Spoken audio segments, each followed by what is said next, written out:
we're imposing sanctions on more senior officials of the Russian government. NASA may need to extend our current contract with the Russians and purchase more seats on the Soyuz spacecraft. Very much, Mr. Chairman. Members of the subcommittee, thank you all for this opportunity to discuss NASA's FY 2015 budget request. A more detailed written summary of the request has already been made available to the subcommittee, so my verbal testimony will just touch on the highlights. The $17.5 billion budget request affirms the bipartisan strategic exploration plan agreed to with Congress in 2010, and it ensures that the United States will remain the world's leader in space exploration and scientific discovery for years to come. It's an investment right here on Earth for the benefit of the American people and the entire global economy. I have a chart I'd like to put up, Mr. Chairman, if I may, for the rest of my statement. And I will refer to this chart off and on as we go. This budget keeps NASA on the steady path we have been following, a stepping stone approach to meet the President's challenge of sending humans to Mars in the 2030s. And as you always see on a chart, it goes from left to right, where we are today to where we want to be in the 2030s. The International Space Station remains our springboard to the exploration of deep space and Mars. We guarantee we'll have this unique orbiting outpost for at least another decade, with our commitment to extend it until at least 2024. This means an expanded market for private space companies, more groundbreaking research and science discovery in microgravity. And today's experiment is called Pepper Oil Surprise. And opportunities to live, work, and learn in space over longer periods of time. Astronauts aboard the ISS are helping us learn how to safely execute extended missions deeper into space.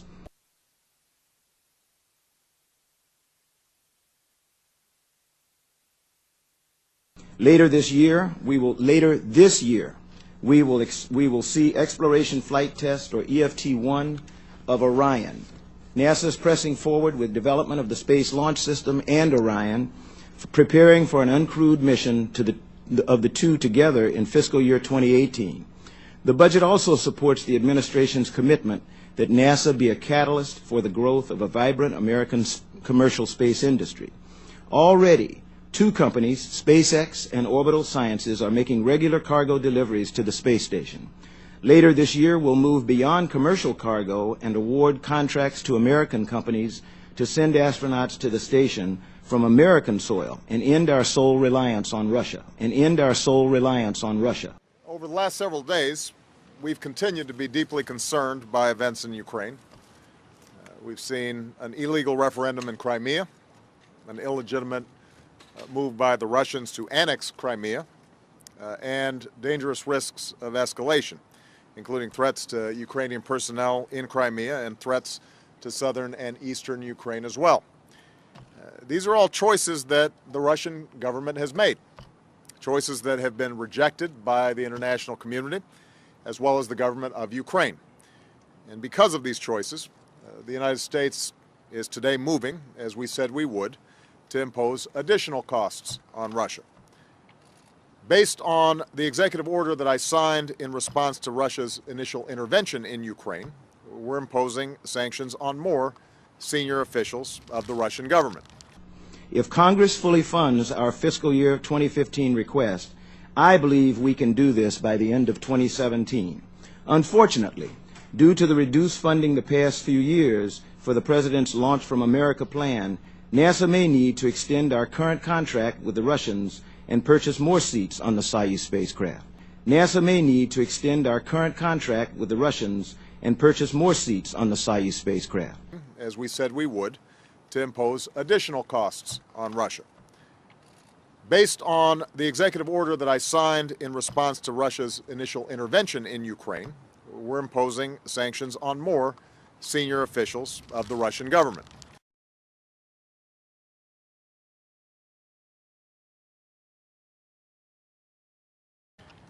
In addition, we are today sanctioning a number of other individuals with substantial resources and influence who provide material support to the Russian leadership, as well as a bank that provides material support to these individuals.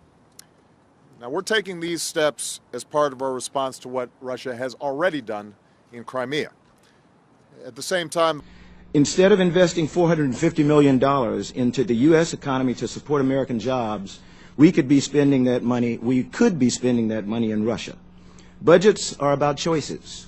The choice here is between fully funding the request to bring space launches back to American soil or continuing to send money, millions, to the Russians. The world is watching with grave concern as Russia has positioned its military in a way that could lead to further incursions into southern and eastern Ukraine.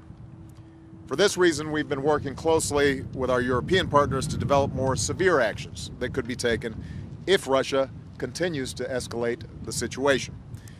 As part of that process, I signed a new executive order today that gives us the authority to impose sanctions not just on individuals but on key sectors of the Russian economy.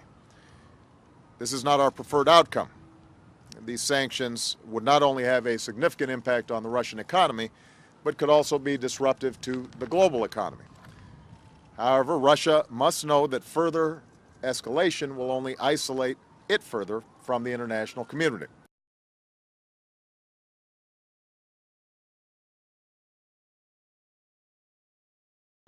Instead of investing $450 million into the U.S. economy to support American jobs, we could be spending that money in Russia. Budgets are about choices. The choice here is between fully funding the request to bring space launches back to American soil or continuing to send money, millions, to the Russians. It's that simple. The Obama administration chooses to invest in America, and we are hopeful that Congress will do the same.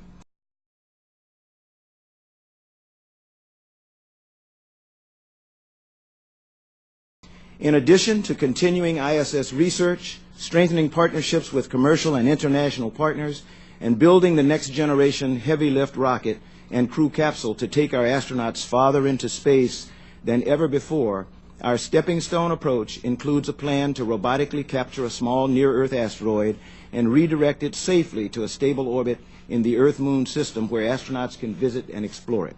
Our stepping stone approach includes a plan to robotically capture a small near-Earth asteroid and redirect it safely to a stable orbit in the Earth-Moon system where astronauts can visit and explore it. I assume you sent for me because somebody told you I was the best. Well, I'm only the best because I work with the best. If you don't trust the men you're working with, you're as good as dead.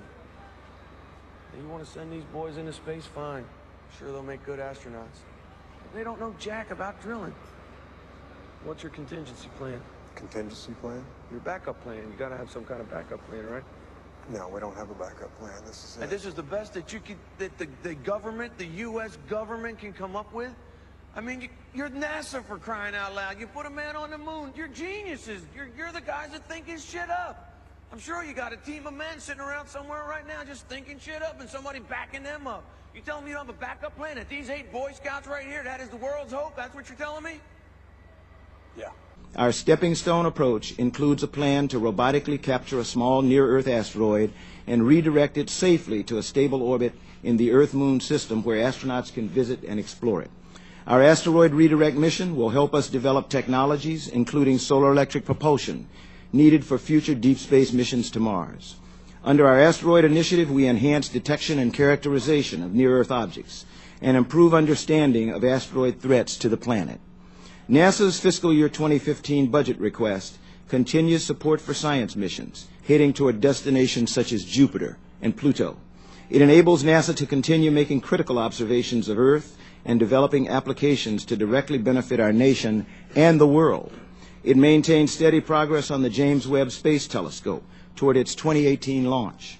Our aeronautics program will continue to focus on substantially reducing fuel consumption, emissions, and noise to help make the next generation air transportation system, or NextGen, a reality.